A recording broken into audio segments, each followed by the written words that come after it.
But let's get down to the meat and potatoes and answer the main question and the main reason you're here. Why didn't Drew Timme get drafted? And I'll tell you this much, there's a reason for it, and there's a good reason.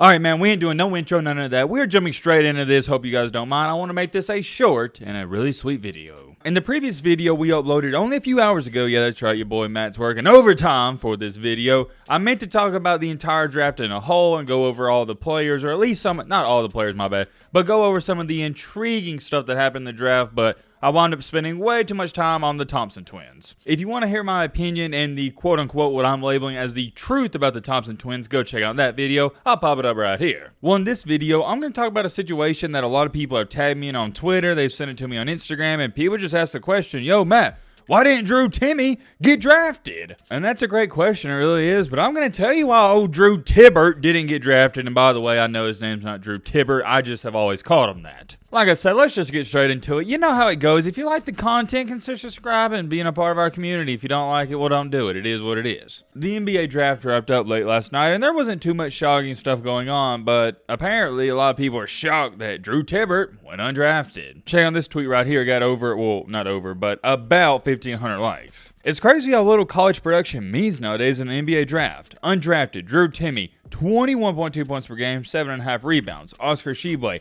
National Player of the Year, and Mike Miles, 17.9 points per game, top player in the Big 12. And there's another tweet going around right here where it's got over 2.5 million views and over 6,000 likes. No country for college big man. Because of the way the NBA has changed, 3 of the best players in college basketball went unpicked in the 2023 NBA draft. The center for UConn, and yet again, Oscar Tshiebwe and Drew Timme. Well, for starters, let's talk about this real briefly. I could have told you last year, I could have told you 12 or 14 months ago that Oscar Tshiebwe didn't even have a chance of being drafted. He ain't even that good, and your casual fans won't understand this, but last year, he got exposed in pick and roll situations time after time. It was so bad that John Calipari had to bench him. Oscar Tshiebwe is not cut out for the NBA. The only thing he's good at is rebounding. That's it. He can't score, he can't shoot, can't play defense, can't do anything. He can just rebound. And of course I expect you to be a good rebounder when you're 7 foot tall. But outside of that, there's just no use for him. I'd be shocked if he even stays in the G League for a long time. Tshiebwe will never be an NBA player. You can mark it down, it's set in stone. Now for Drew Tibbert, it's a little different situation. Tibbert, on the other hand, can shoot a little bit. Tibbert, on the other hand, is decent in the pick and roll defense. I'm not saying he's good, but he's for sure better and way better than Tshiebwe. And if you're wondering why I know so much information about Oscar Tshiebwe, it's because I watch all Kentucky's basketball games because it's just so funny to watch them lose because John Calipari always throws a fit. And on the flip side for Drew Tibbert at Gonzaga, well heck, who doesn't know a lot about this guy? He played college basketball for 7 years. I've had to at least watch him play over 150 games. I'm not going to spend too much time talking about Tshiebwe because I just told you why he didn't get drafted. That's obvious. You should know why. But for old Timme, on the other hand, it's a different story. Check out this comment. Well, if you look at all the big men in the league today, most of them all can play outside, in the paint, and most can guard guards outside the paint. Oscar can't guard the pick and roll for nothing, just like I said. Timme can't shoot. Sonago can't shoot. NBA is one of the toughest leagues to get drafted. What do y'all think about that? I mean, there's only 60 picks, and I think this year there's only 58 picks. I do disagree with one thing where he said Timme can't shoot. I would disagree with that just because I've seen him knock down a couple of threes. He has decent form, and I think if he works at it, he could be a knockdown guy in probably 3, 4, 5 years, maybe. Tshiebwe, no, that would never happen. Tshiebwe has terrible form, all that. Drew Timme, at least, he can knock down middies. And to go on top of that, Timme is skilled. I could actually see Timme having a decent career in the NBA, being like an 8th or 9th man that has a 10-year career that nobody ever talks about. I think Timme is good enough for the NBA. I really do. And I do want to give you some clarification on those statements. I'm not even a fan of him. I wouldn't say I dislike him, but I'm not a fan. But at the end of the day, real recognizes real, and the guy can play. I really do believe if you put Timme in the right situation with the right coaching staff, he could succeed. But let's get down to the meat and potatoes and answer the main question and the main reason you're here. Why didn't Drew Timme get drafted? And I'll tell you this much, there's a reason for it, and there's a good reason. Drew Timme's biggest strength and the best part about his game is also his kryptonite. He is your perfect and ideal traditional big man. If this was the 1980s or 1990s, he'd have been a top 10 selection. That is the best way I can describe him without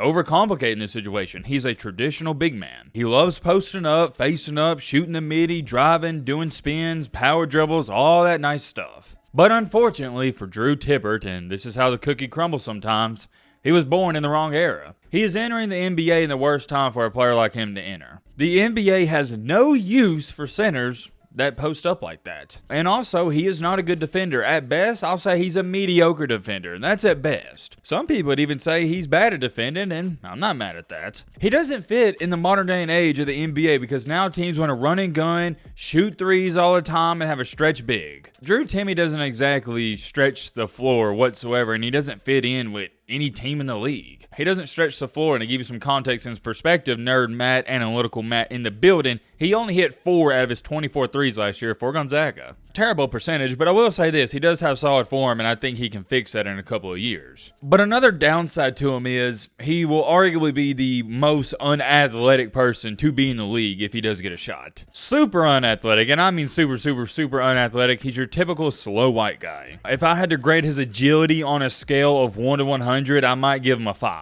He's not agile, he's not quick, he's not explosive, he's just slow. And I know it seems like I'm just ragging on this dude, but I'm straight up telling you why he didn't get drafted, that's why. You really don't gotta be a rocket scientist to figure this crap out, you just had to watch him play at Gonzaga, and it tells you everything you need to know. Now, with all that being said, all that negative stuff being said, I do want to touch on some of the positives. He's gonna give you 100% max effort, and you're not gonna have any problems with him off the court whatsoever. This guy's going to give you everything he's got. He's the ultimate competitor, and I would love to have him on my team. This is a dream teammate. This is a guy you want in your corner because he's a solid overall dude, and you don't have to question if he's going to show up. I would really like to see him succeed in the NBA, but I just have a hard time trying to figure out what team could use him and how they would use him. And it's really the defense that concerns me. I'm not sold on the fact that he can defend the high screen pick and roll and even just a simple post up. This is a guy that in the playoffs, they would attack on every single possession. They would abuse him. If he is on your team, he's a matchup nightmare when it comes to the high pick and roll. You do not want Drew Tibbert guarding Steph Curry on the perimeter.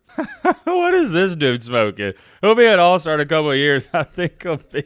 Well, what? Is this a troll? I think he'll be as much an influential figure as Kobe Bryant when his career is all said and done. Yeah, I don't know what that dude's talking about, but on Twitter, I've just seen a lot of people saying, man, how does this happen? This guy was so good at college. I mean, how does he go undrafted? Look, man, I hate to be the bearer of bad news, but college success doesn't exactly mean you're going to be a successful NBA player. These NBA scouts could care less if you average 400 points per game. They draft off of potential and how you're going to fit in the league. It sucks he went undrafted. I hate it for him, but it's not the 1980s, man. If this was the 1980s, yeah, he'd have been a top 10 pick, but it's 2023. We now want everybody on the court to be a knockdown shooter and be fast, quick, and explosive. And like I said in the video only a couple hours ago, the NBA doesn't want basketball players and skilled players. They want athletes, plain and simple. If you're an athlete that's also skilled, that's just a bonus. I'm wishing him the best of luck. I do also believe, as to when I'm speaking, he just signed an Exhibit 10 contract with the Milwaukee Bucks. Let me try to find this. I'm trying to pull it up right here. Hold on. Give me a second. Where's it at? Yeah. He signed with the Bucks. We'll see what happens with old Tibbert. We'll see. Let me know in the comment section. What do you think about Tibbert falling in the draft? You agree with it or no? Would you have picked him?